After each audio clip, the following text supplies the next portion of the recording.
Hai, Assalamualaikum. Bertemu lagi saya Cikgu Ju. Okey, dalam kelas seni Cikgu Ju. Okey, apa khabar kamu pada minggu ini? Cikgu harap semua anak murid cikgu dan berada dalam keadaan yang sihat dan sentiasa bersemangat untuk meneruskan pembelajaran kita.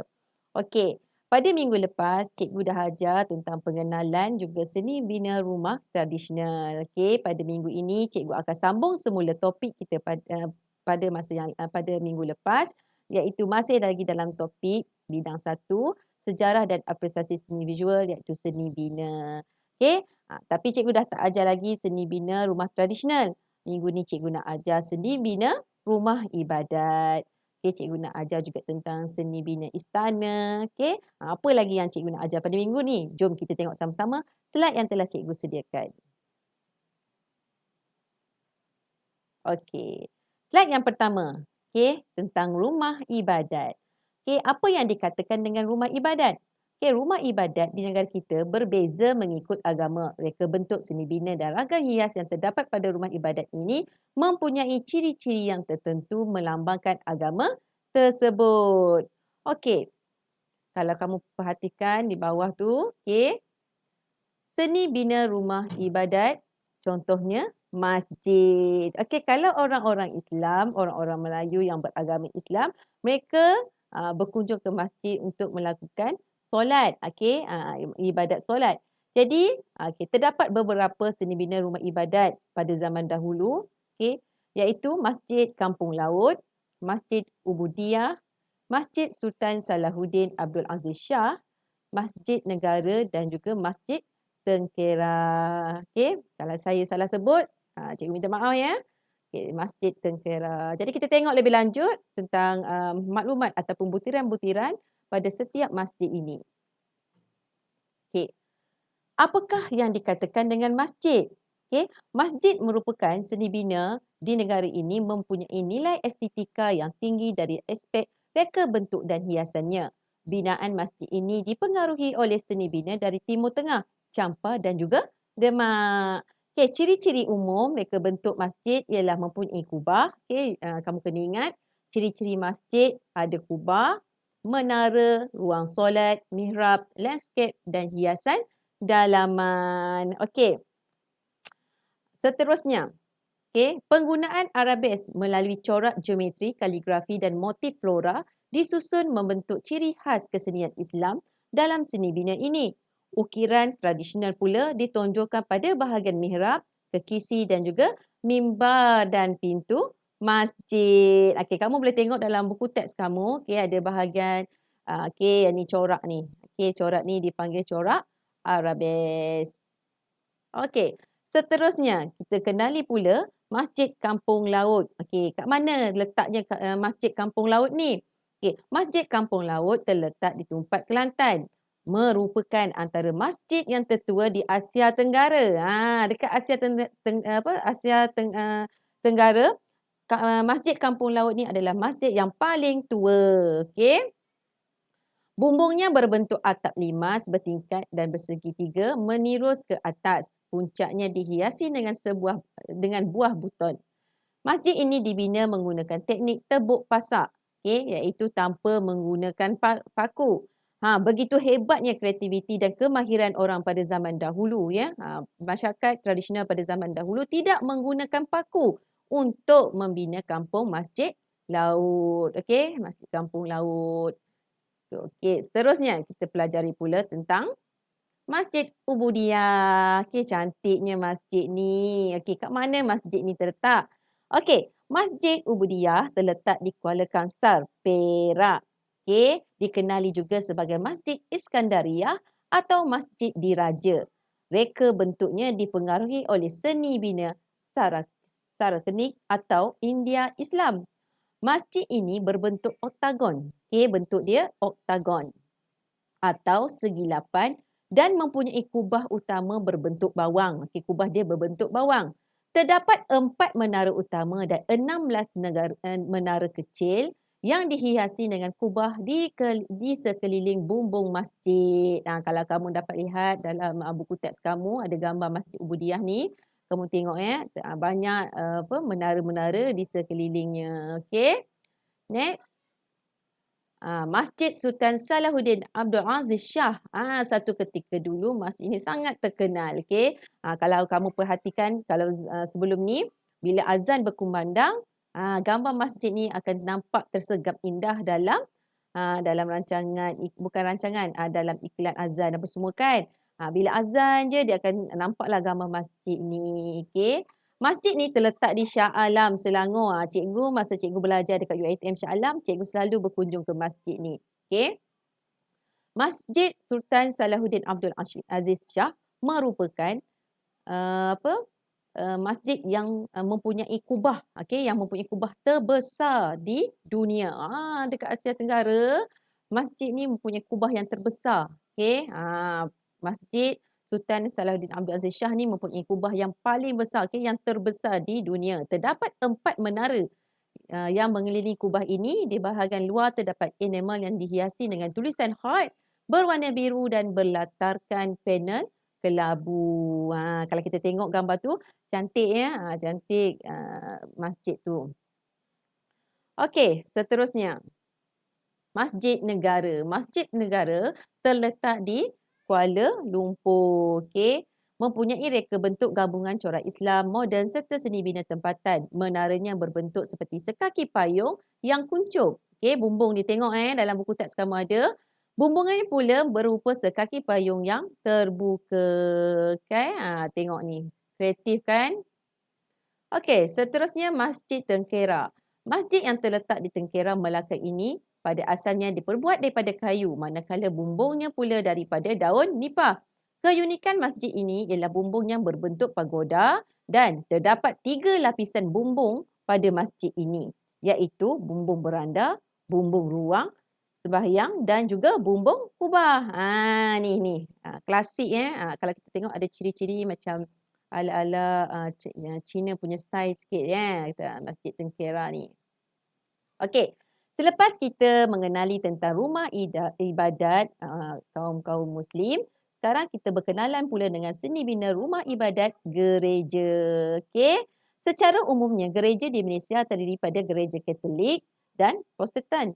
Okey, gereja Katolik dibina oleh orang Portugis pada abad ke-16, manakala gereja Protestan pula dibina oleh orang Belanda pada abad ke-17. Okey, gereja yang terkenal di Malaysia terdapat 2 iaitu Gereja Saint Paul dan juga Gereja Saint Anthony. Okey, Gereja Saint Paul ni sama nama dengan sekolah lama cikgu dulu, SMK Saint Paul.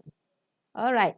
So, inilah bentuk Gereja Saint Paul. Okey, ni Saint Paul punya gereja. Okey, gereja ini merupakan gereja tertua di Malaysia. Terletak di Melaka dan dibina daripada batu lateri atau batu lada. Terdapat batu penutup kubur yang mempunyai tulisan dan ukiran telah dialih dari lantai dan disandarkan ke dinding gereja. Di luar pekarangan gereja ini terdapat tugu Saint Francis Xavier. Okey, kat sini ada tugu Saint Francis Xavier. Okey, dapat? Okey, seterusnya Gereja Saint Anthony. Okey, gereja ini pula terletak di Kuala Lumpur. Okey, struktur gereja ini menegak, mempunyai bumbung gable ataupun gable roof klasik berbentuk segitiga di bahagian puncaknya. Bentuk silingnya yang tinggi menyebabkan ruang dalamnya agak sejuk. Tengok siling dia tinggi, okey. Dan efeknya dalam gereja ni sejuk. Okey. Kita dah tahu tentang rumah ibadat orang Islam. Kita dah belajar tentang gereja. Sekarang kita tengok pula seni bina rumah ibadat iaitu tokong. Okey, apakah tokong ni? Okey, tokong merupakan rumah ibadat penganut agama atau ajaran Buddha, Taoism dan Confucius. Seni bina tokong di negara ini dipengaruhi oleh reka bentuk dari China dan Tibet. Kebanyakan tokong ini dihiasi dengan patung dan lukisan tertentu. Okey, terdapat 2 tokong yang perlu kamu kenali iaitu yang pertama tokong Sempoh Tong dan yang kedua ialah Wan Wat Potavihan. Okey, kalau cikgu ada salah sebut, cikgu minta maaf. Okey. Seterusnya kita tengok ciri-ciri yang ada pada tokong Sempoh Tong. Inilah tokong Sempoh Tong. Okey, tokong ini dibina di dalam gua batu kapur yang terletak di Perak. Terdapat arca-arca Buddha yang terletak di antara bongkah-bongkah stalaktit, dan stalagmit di dalam gua ini. Ni tokoh ni dalam gua. Cikgu rasa cikgu salah sebut tadi tu ya.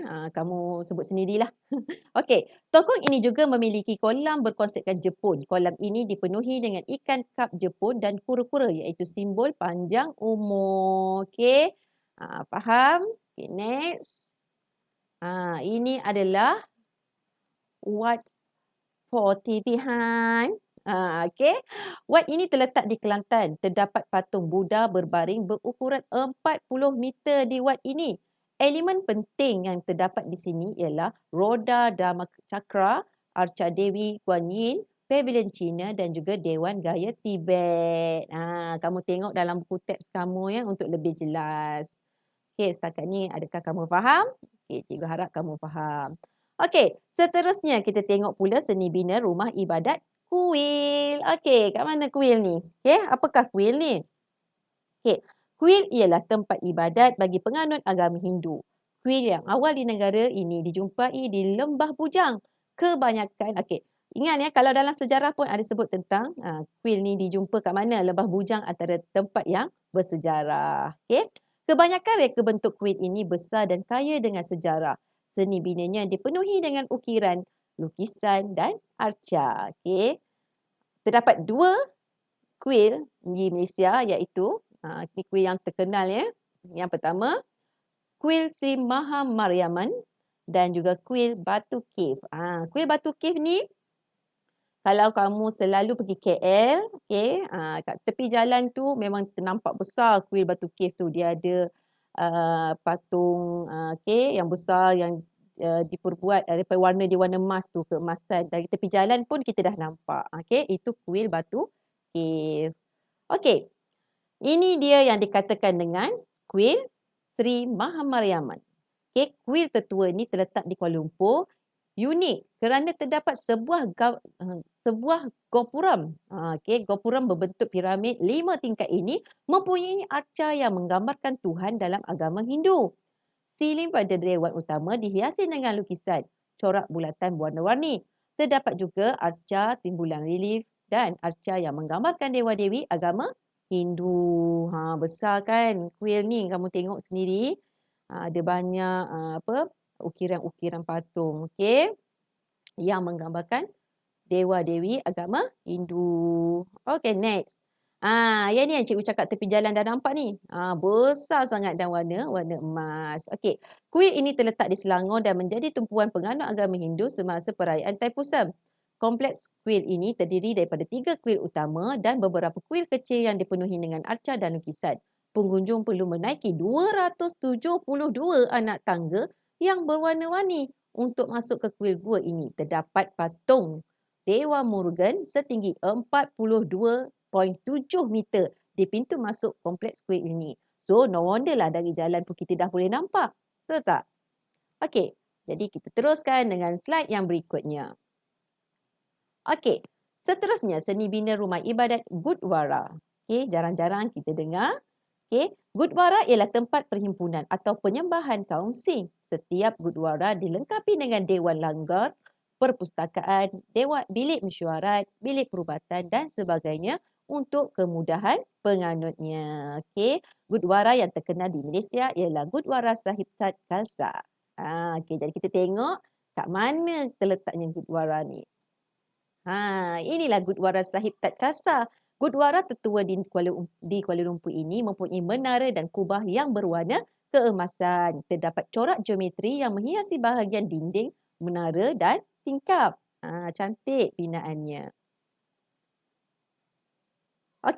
Selain itu, kita akan pelajari juga tentang seni bina istana di negara kita. Istana bermaksud kediaman raja atau ketua negara. Terdapat banyak istana di negara kita. Kesemua istana tersebut mempunyai ciri-ciri yang hampir sama, iaitu terdapat balai rong seni, dewan menghadap, singgasana, bilik santapan serta kamar beradu dengan konsep dan hiasan yang pelbagai. Antara istana-istana yang terkenal di Malaysia ialah yang pertama Istana Negara, yang kedua Istana Iskandaria, yang ketiga Istana Maziah dan yang seterusnya adalah Istana Seri Menanti. Inilah Istana Negara. Okey. Istana Negara ini terletak di Kuala Lumpur, merupakan tempat persemayaman rasmi Yang di-Pertuan Agong dan Raja Permaisuri Agong. Reka bentuk istana ini melibatkan aspek keselamatan dan nilai estetika yang menekankan ciri-ciri binaan Islam serta tradisional Melayu. Pintu gerbang istana ini mempunyai ukiran corak berulang dan struktur yang teguh. Ruang bilik dan dewan dan singgasana dihiasi dengan ukiran tradisional Melayu dan tulisan khat yang menarik. Cantik kan? Siapa yang dah pernah pergi Istana Negara? Okey. Cikgu belum pergi lagi. Okey. Ini pula merupakan Istana Iskandar. Istana ini terletak di Perak, menyerupai bentuk seni bina India Islam atau saraka seni yang diadun dengan seni bina Asia Barat. Bentuk ini jelas dilihat pada motif gerbang tajam. Okey, tengok ada gerbang tajam, pointed arch dan juga hiasan menara serta kubah yang berbentuk bawang. Okey, terdapat gerbang di pintu masuk utama dihiasi dengan ukiran dan jata negeri Perak. Okey, singgasananya juga dihiasi dengan ukiran. Okey, kamu boleh tengok dalam buku teks kamu. Okey, dalam buku teks kamu. Okey, kat bawah tu ada ukiran pada singgasana. Okey, nampak tak? Okey, seterusnya. Okey, ini pula adalah Istana Seri Menanti. Istana ini terletak di Negeri Sembilan, telah diubah menjadi Muzium Diraja Istana Lama Seri Menanti. Istana ini diperbuat daripada kayu tanpa menggunakan paku. Tengok kreatif kan? Dia binanya istana ni tanpa menggunakan paku dan pada bahagian tertentu istana juga diukir dengan pelbagai motif seperti awan berarak, bunga tampuk manggis, bunga semantun dan juga gunungan. Istana ini menyerupai reka bentuk Minangkabau yang melambangkan kekeluargaan, pendidikan dan juga kesenian. Okey, seterusnya. Seterusnya adalah Istana Maziah. Okey, kat mana terletaknya Istana Maziah ini? Okey, jawab cepat. Okey, Istana Maziah ini terletak di Perak, menyerupai bentuk seni bina India Islam atau saka yang diadun dengan pelbagai dengan seni bina Asia Barat. Okey. Tengok dalam gambar, tengok dalam buku teks kamu Okey. Yang terakhir lagi sekali kita akan mengetahui tentang seni bina kompleks dan makam. Okey, kompleks makam. Makam merupakan tempat bersemadinya golongan yang dihormati seperti raja, pembesar atau pahlawan. Makam-makam ini ditempatkan dalam sebuah kompleks yang biasanya bercantum yang dihiasi dengan pelbagai motif ukiran. Kompleks yang pertama adalah Kompleks Makam Diraja Mahmud Diyah. Yang kedua, Kompleks Makam Diraja Langgar. Dan yang ketiga, Kompleks Makam Diraja Jukra atau juga dikenali sebagai Makam Almarhum Sultan Abdul Samad. Ini adalah Kompleks Makam Diraja Mahmudiyah terletak di Johor. Okey. Antara ciri-cirinya ialah terdapat kawasan lingkaran tembok putih yang dipanggil Kota Lama ataupun lingkaran dalam. Kawasan ini menempatkan makam kerabat diraja Johor dan pembesar-pembesar negeri lain. Okey, next. Ini adalah Kompleks Makam Diraja Langgar. Kompleks makam ni terletak di Kedah. Okey, ini menempatkan makam-makam Sultan Kedah dan keluarga diraja dari abad ke-17. Okey, terdapat pintu gerbang yang berbentuk gunung dengan tulisan khat diletakkan di dua batang tiang yang mempunyai kubah berbentuk bawang. Okey, ukiran juga terdapat pada makam dan batu nisan. Okey, cikgu laju ke? Okey, kalau cikgu laju, kamu boleh semak dalam buku teks kamu. Semua nota dan slide yang cikgu sediakan ini semuanya daripada buku teks. Cuma cikgu keluarkan dalam bentuk yang sedikit menarik dan mudah untuk kamu fahami. Okey, seterusnya. Okey, apakah ni? Ni adalah Kompleks Makam Diraja Jubra ataupun dikenali dengan Makam Almarhum Sultan Abdul Samad. Okey, merupakan kawasan pemakaman keluarga diraja Selangor terletak di Jukra, Selangor. Okey, dalam kompleks ini terdapat binaan bangunan yang menempatkan makam Sultan Abdul Samad Ibni Almarhum Tengku Abdullah. Makam-makam kerabat diraja yang lain juga ditempatkan di luar kompleks ini. Okey, faham? Maaf, cikgu laju sikit. Okey. Okey, seterusnya cikgu akan berikan latihan pada minggu ini. Okey, seperti biasa lengkapkan latihan kemudian ambil gambar. Okey, hantarkan jawapan melalui aplikasi WhatsApp cikgu. Tapi kali ini cikgu tak nak bagi latihan dalam bentuk tulisan. Cikgu nak bagi latihan dalam bentuk praktikal ataupun penghasilan produk. So, apakah latihan itu? Okey. Inilah latihannya. Kamu tengok muka surat 17. Okey, semak buku teks kamu muka surat 17.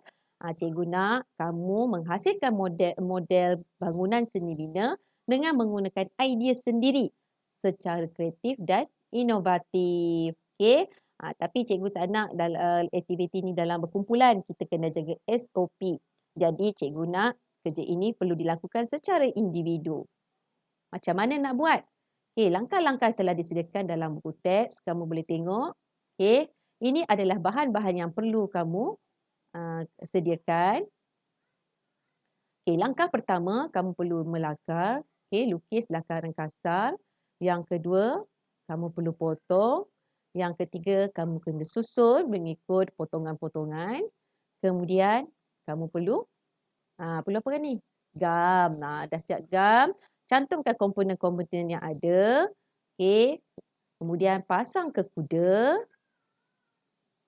Okey, tengok gambar tu. Kamu gunakan pita pelekat untuk cantumkan bahagian bumbung. Okey, masukkan bumbung, lekatkan bumbung. Okey, kalau dah siap pada bumbung, kat pemelih, sediakan tapak model. Buat potongan kepingan untuk tangga. Okey, warnakan tangga. Boleh juga kamu binakan tangga biasa. Seterusnya, lukiskan ragam hias pada bahagian pemelih. Okey, ikut kreativiti kamu. Dan bila dah siap rumah ni, cikgu nak kamu snap dan hantar kepada cikgu. Okey, itu saja kita PDPC kita pada hari ini. Kita akan jumpa lagi pada minggu hadapan. Jaga diri, jaga SOP. Bye. Assalamualaikum.